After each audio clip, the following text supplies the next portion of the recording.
One thing that would be interesting to talk about also is nobody has business cards for Cardano because it's a standalone. That's the product. Well, yeah, it's a protocol. Like TCP is a protocol. No one has a business card for that, but it's the heart of the internet. And that's the point of this movement, is that you have contributors to protocols, and there's hundreds of companies that work on the internet, build protocols for it, from Wi-Fi to IPv6. But at the end of the day, no one controls it. It's a decentralized open system. And similarly, Cardano is a financial operating system. It's meant to be basically a parallel system for people who want to do exotic financial settlements, insurance, microfinance, and other applications like supply chain management and so forth. And we've kind of created a layered approach, similar to how TCP/IP works, so that over time, decade after decade, we can keep adding more capabilities. That said, this is an open protocol, so anyone can use that protocol and build on top of that protocol. Awesome. And you? Tell me more. Yeah. Sure. So yeah, I'm running the African operations for Input Output Hong Kong. What that means is Hong Kong only, or no? So Input Output Hong Kong is the name of the company. IOH. We operate in 16 countries. Oh, right. From Argentina why is to it called Japan. Hong Kong? Oh, because that's the holding company. That's where the parent company is based. All right. But our African operations have begun in Ethiopia. So 7 months ago, I moved to Ethiopia to set up our operations. What that means is that we're really going for two objectives. The first is education. We come in, we find 30 of the best and brightest students, graduate students in Ethiopia. We then fly in some of the world-leading experts in the fields of cryptography, mathematical methods, and Haskell. So we fly these lecturers and academics out to Ethiopia, where they'll train this cohort of 30 students. At the end of this process, we'll hire the ones who pass muster. Right. And then these can become, the real genesis of our efforts in Ethiopia. These people have lived in Ethiopia, they understand the problems which blockchain can solve in the country, and can become advocates for Cardano and input outputs in the country and in the region. Awesome. And let's also, I think we'll get into the African region, what's happening here, but let's get into Charles. Before Cardano, what were you doing before that? I was a co-founder of Ethereum. I helped build it with Vitalik Buterin and the rest of the gang. And then before that, I created BitShares with Dan Larimer. And before that, I was actually in the educational side of cryptocurrencies. And so I worked on the Bitcoin education project and created free content for people to consume. So I've been in the space for quite some time, professionally 5 years, and as an investor 7 years. So it's given me a kind of a chance to watch Bitcoin evolve from a very small thing that not many people understood to this global phenomenon. And if you had to explain to someone who has no idea what blockchain is, you have to explain to them what Cardano is. How do you explain that? Well, the easiest way to understand this is to look at it in terms of generations. So the first generation was Bitcoin, and really the problems that Bitcoin were trying to solve was all about this idea of digital scarcity and decentralized control. So let's dissect that. So digital scarcity is kind of an uncommon thing with digital systems. If you have file sharing with music or songs, you just click a button and you copy it. So it's very easy to make one song 2 songs and 2 songs 4 songs. It doesn't cost you anything to do that. The magic of Bitcoin is that you can have these tokens that are completely digital, but they can't be replicated like you can an MP3 or a video. And because of that, the hypothesis of Bitcoin was that they would eventually achieve real value. People would actually buy and trade them for real money. The other side of it is you could do such a system with a centralized system, and there's been attempts before, like DigiCash in the 1990s, for example. But the issue with those prior systems was that it had an issuer. So there was a centralized company, and the problem is that you have to trust that company to be honest for the system to work properly. So in the case of Bitcoin, it was the first time where there wasn't a centralized issuer. And as a consequence, you really didn't have to trust anybody.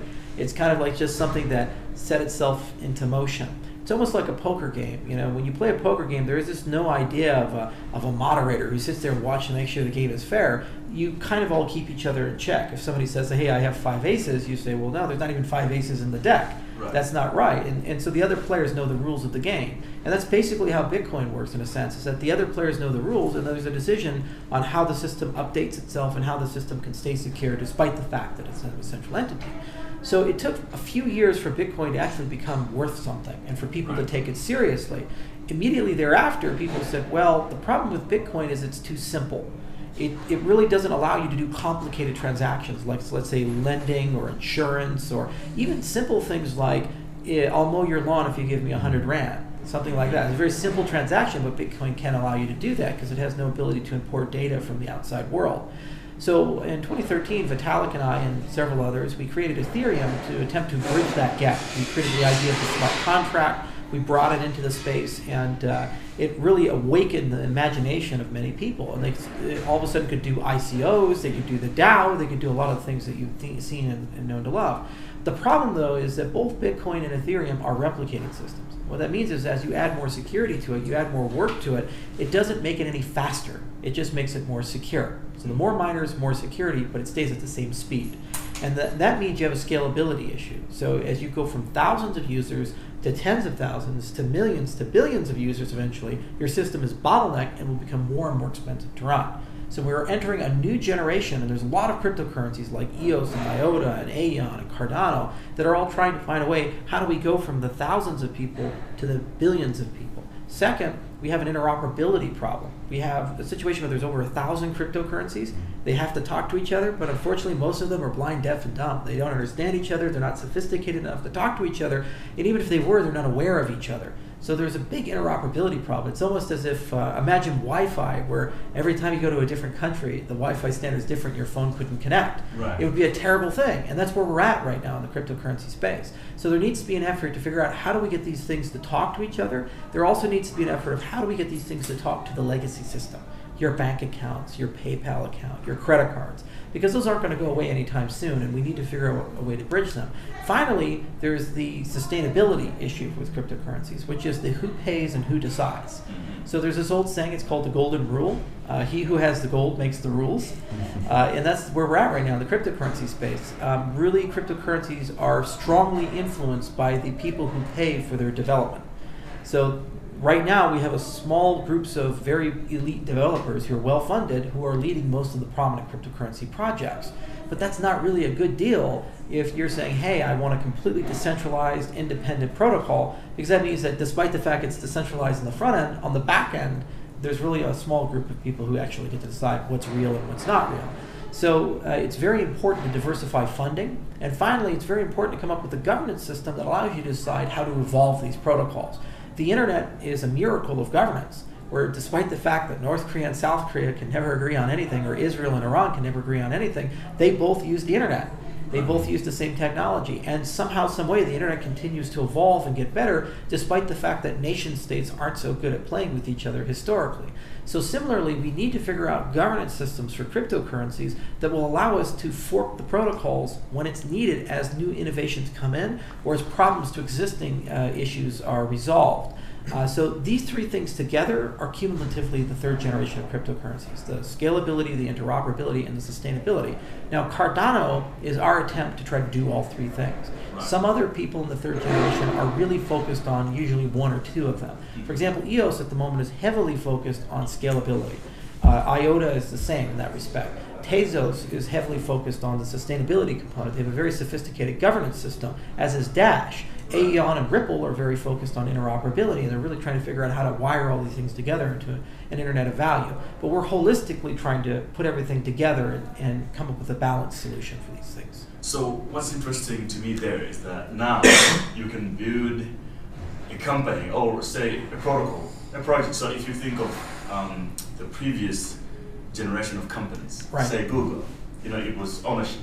These guys create it, and then they drive it all the way. They do whatever they want with it, and then they run with it until the end, before that they can sell it. Right. The new generation of companies in the blockchain space, you can build something without not having to own it, which brings down the decentralized model and the trustless system. It's exciting to see that you helped dealt with Ethereum with Vitalik, but now you're not involved with Ethereum. Not at all. Yeah. And you don't own it. Yeah.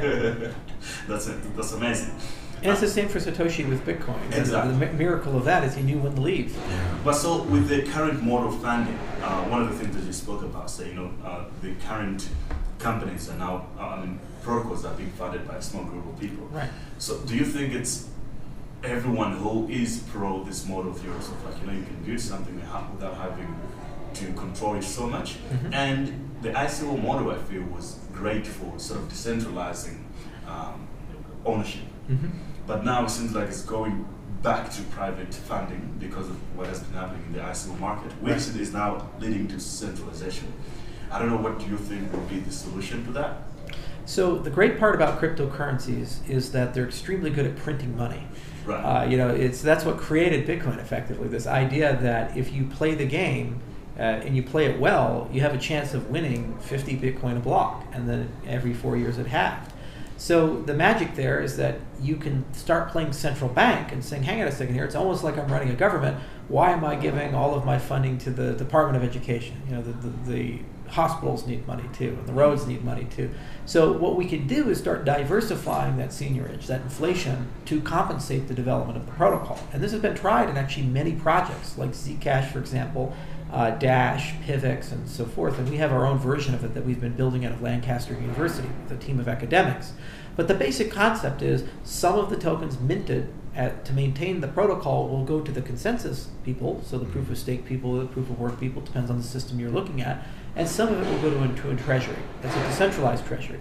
And it's almost like a grant model, where like when the NSF or DARPA or the European Union says, hey, we are calling for grants for something, people can petition, and then there's a decision process of whether they get funded or not. The difference is, instead of it being a centralized appointed committee, it's a voting system. So the owners of the system, token holders of the system, can ultimately decide who will get funded or not. Now, the hypothesis is that as the system gets more decentralized and grows, then 100% of marketing, development, integration, and potentially even ventures can be funded out of a treasury system.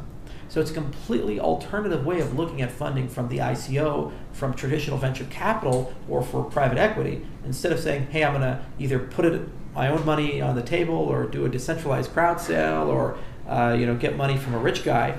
Instead, it's I can petition the community itself and say what I'm doing is going to produce value. The great part of the system is very scalable.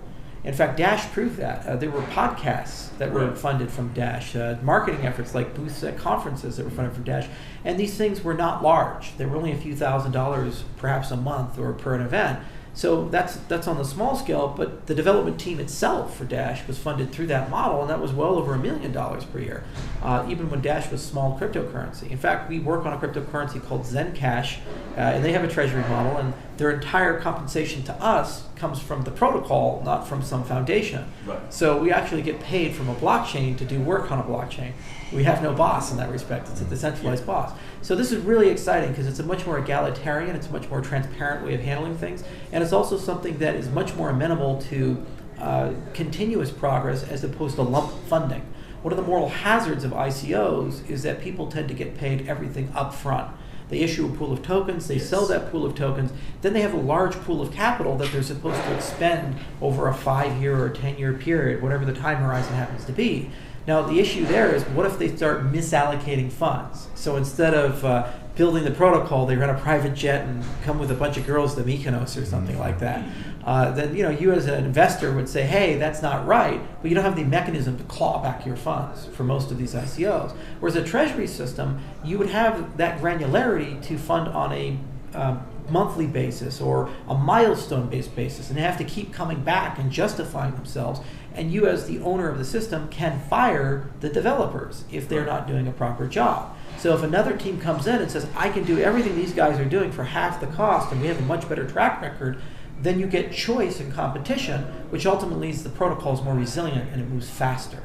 Right. So before we move into what John is doing, just one other question would be, couldn't you do exactly what you did with Cardano, with Ethereum? Why did you feel the reason to leave? No, the changes are too dramatic. It's just like with Ethereum to Bitcoin. A lot of the people who worked on Ethereum were actually working on protocols to enhance or augment Bitcoin. Vitalik, for example, was a Mastercoin and a Colorcoin developer. And a lot of people who came in had tried to do things to change Bitcoin, but the changes were just so dramatic. There's just no reality where Bitcoin is likely going to move from proof of work. Yet Ethereum is going to a proof of stake model, for example. Yes. Also, the other thing is these advanced governance and treasury features, Vitalik is not a big fan of. So if we try to enhance Ethereum to adopt these changes, we would be basically fighting a war with the founder of the ecosystem. So we spoke about decentralization at the same time. Then why can there be a war with the founders? Because Ethereum is not a decentralized protocol at the moment. Like Ripple, Ethereum has a very small group of people who have a huge amount of influence over the system. The Ethereum Classic Ethereum debate is a great example of that, where a lot of people in the ecosystem said, hang on a second, we don't really like this idea of forking to bail out the DAO. No forking occurred with Bitcoin to bail out Mt. Gox, but because the foundation, its capital, its developers, and Vitalik were behind that fork, people just went along with it. So when you look at these ecosystems, if the founder stays around too long, it's counterproductive to the mission of decentralization, which is one of the core reasons why Satoshi left. He said, guys, if I stick around, a cult of personality will form, I'll get too powerful, and then at some point it'll get to my head, and then I won't be an effective leader for this ecosystem. What are you doing for yourself to make sure that doesn't happen? So for Cardano, we've already federated from the very beginning. So there are 3 entities that are custodians of Cardano. It's Cardano Foundation, Emergo, and IOHK. The foundation is completely independent. It's led by different people, and it controls the trademarks. It does auditing, community management. Emergo is the venture fund, so it's kind of like our version of Consensus, and we focus currently on the development of the protocol. But we're already starting to develop the Cardano Improvement Proposal System, a voting system to fork the protocol, and building reference clients that we're going to be handing away to independent teams so that we have developer competition. We already have a good track record with this in Ethereum Classic. Ethereum Classic has 4 development teams, despite the fact that it's 10 times smaller than Ethereum. Yeah. 4. And we're just one of 4. And actually, IOHK is the minority party. ETC Dev has much more influence and control over Ethereum Classic than I do as one of the founders of Ethereum. Absolutely. But that visionary has to know when to leave and have to know when to install a decentralized governance system. The issue we have is we have a very different technological vision than Ethereum does. We like a layered protocol, so we have an accounting system layered with a computation layer. Ethereum is a monolithic system, and it's going to remain a monolithic system. We have a very different view on how proof of stake needs to work. That's based on $2.4 million of research and 6 papers we've written, 3 of which have gone to top-tier peer-review conferences, Crypto, Eurocrypt, and CCS. Vitalik is building everything in-house. We also have a very different view on the necessity of having decentralized governance and a treasury system. This is not really embraced in the Ethereum community. So we certainly could go out and fight a multi-million-dollar PR battle, and perhaps we could find a way to fork Ethereum, but Roger tried to do that with Bitcoin, and he ended up creating Bitcoin Cash as a result. And we already have Ethereum Classic, so we could certainly try to involve that. But at the end of the day, at some point, if you're too divergent from the original design, it's very unlikely that the entrenched interests are going to let you innovate. You're going to have to stay within that parameter. Right. So Cardano really does need to be its own thing. Awesome. And John, there is a lot of people in this space. They're looking to Africa. I mean, I feel like Africa really is the place where if blockchain has to work, really it has to happen because there's a lot of need for it from different aspects. But many blockchain-based companies, they think that they can build the technology. If it works, say in San Francisco, then they can just take the same technology, come to Africa, launch it, and it's going to work. But from someone who lives here, I know that it's a completely different environment. Yeah. So I don't know, why did you guys decide to actually come down on the ground and do the work? Well, I actually think it's exactly because of what you just said. The if you build it, they will come strategy rarely works for any business. So whilst we have these great tools and this great platform which we're building with Cardano, that doesn't mean that we can just leave it out there and expect governments to become interested and to look for ways to adopt it. So when we set up the African business, we really had 2 goals. One was to provide this education and to bring over lecturers and really start to develop our development capacity within Africa. To have a cohort of developers and advocates who would write production code for Cardano and also find the problems which we can solve. The second portion was to start engaging with governments and engaging with private companies and start to gather business requirements for the problems which they think that blockchain can solve, and also to educate so that we can begin a dialogue and find the areas where there really is value that Cardano can bring. In Ethiopia, the areas which we've been looking at in terms of the private sector have been coffee traceability, and also incentivizing farmers to adopt better farming practices. And both of these areas look like they could be sustainable projects which we work with private partners who have subject matter expertise in coffee. Right. So for Ethiopia, what is the government's reaction? Yeah, on its own? I would say very, very positive. When I arrived, within 6 or 7 weeks, we had an MOU signed with the Ministry of Science and Technology. Dr. Getter in there, the minister, has a background in electrical engineering. He's a very smart man. The current Prime Minister of Ethiopia, Dr. Abiy, actually has a degree in cryptography and cryptographic methods, which is incredibly relevant given that Input-Output sponsors cryptography research in 3 research centers across the world. I know Charles is impressed because he's an academic himself. Yeah, well, I mean, this guy, Dr. Abiy, apparently he was breaking codes in the Eritrean war. He was a soldier and an intelligence officer. He was a very smart man, and he's a very accomplished academic. So, in your current office, what exactly are you doing? Are you building products, or you? Yeah. So, as I say, it's really about discovering the opportunities and working with partners to actually figure out how we can go about implementing this technology. Right. So, an example I might give is, on the permission blockchain space, land registry services are becoming sort of vogue. It's clearly an area where sub-Saharan African countries can improve. There's many court cases that go on about land ownership. Yeah. So through dialogue, we can find the business requirements, and as we build our Cardano permissions ledger, we can integrate those. And it's also important to understand the time horizons for these types of things. In the cryptocurrency space, we always tend to look at the days and weeks. And the reality is that nothing good comes from the days and weeks. It takes years. And when you look at these types of projects, a reasonable expectation is about 3 to 5 years. So how does it start? Well, it starts by creating substance in the jurisdiction. We did this in Barbados, where we trained a large group of people. We did this in Greece, and we now have offices in both places. And in both cases, basically we said, hey, just give us your best students. In the case of Barbados, the University of West Indies. In the case of Greece, it was NTU and University of Athens.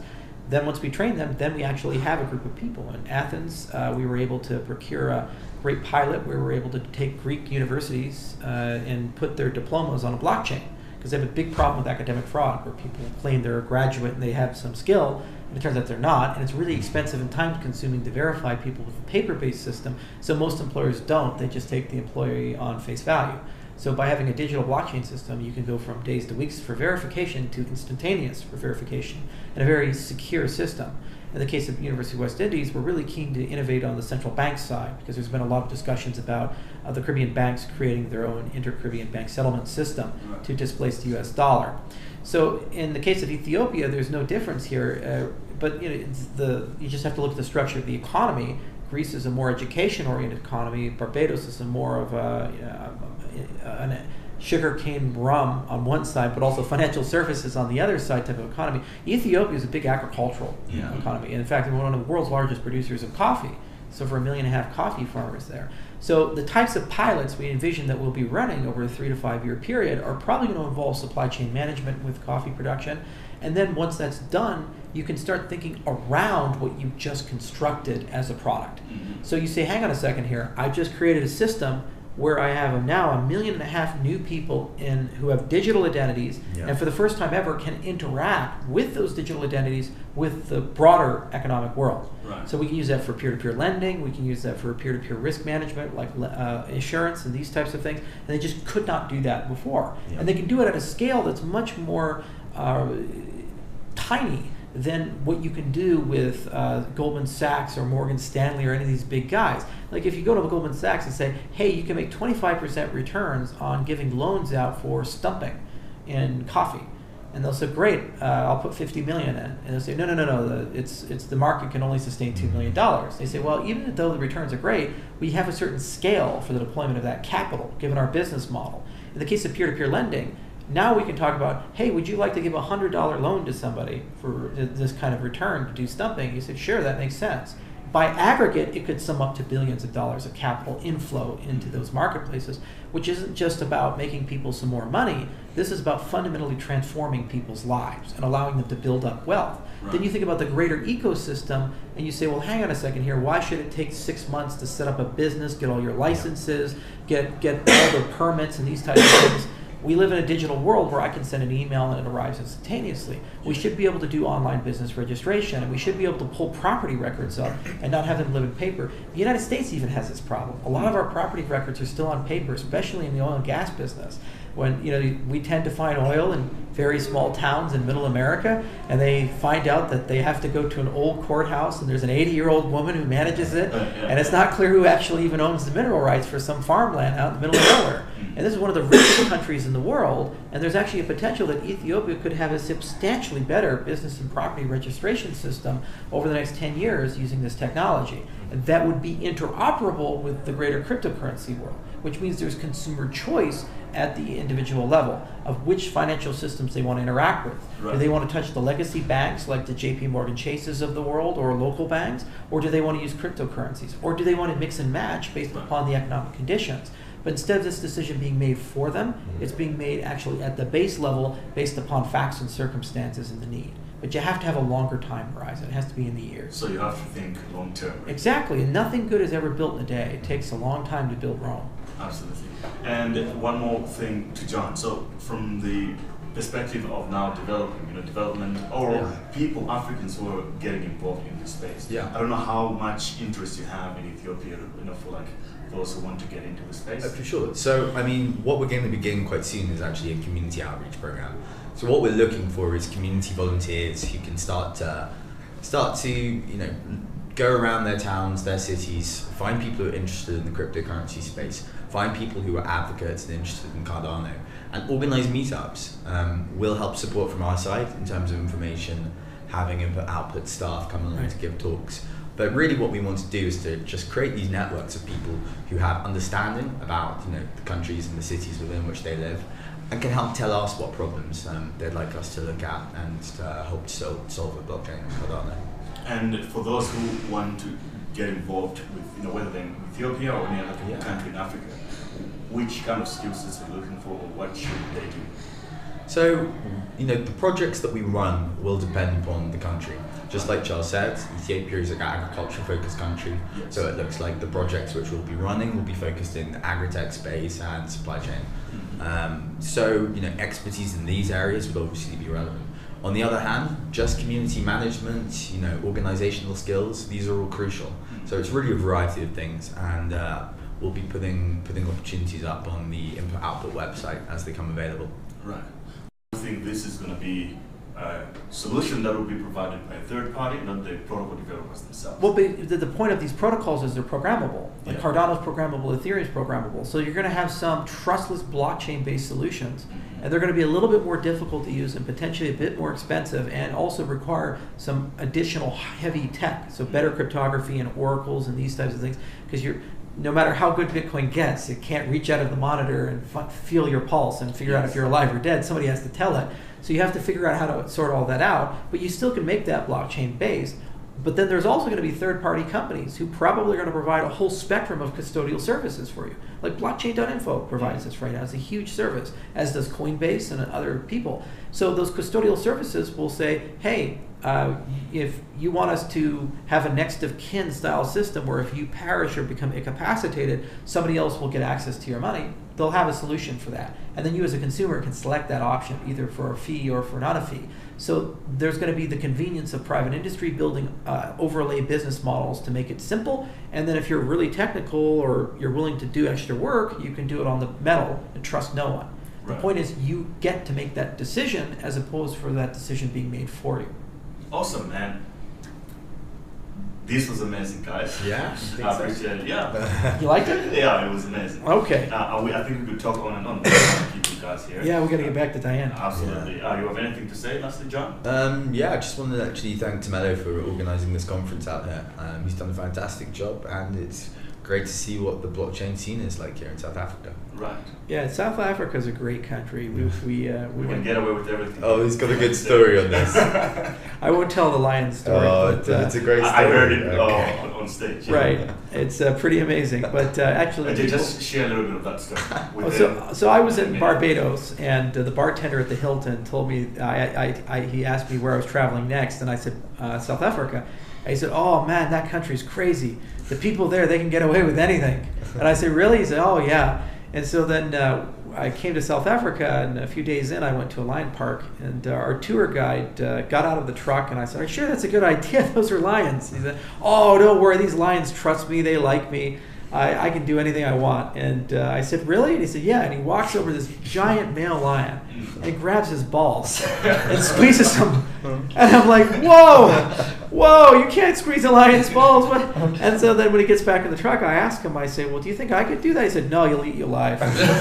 So I guess this saying that South Africans can get away with anything is pretty true. You know, in the United States, it's pretty much the same situation. You know, Elon Musk came here and he's just doing what he wants with SpaceX and Tesla and so forth. We kind of let him get away with it. That's true. Because it's South African, he is South African background. Yeah, there you go. There you go. Yeah, cool. Thanks, guys, for your time. Charles, we'll see you again. Thank you next so time. much. Cheers. Thank you very much. Cheers, man.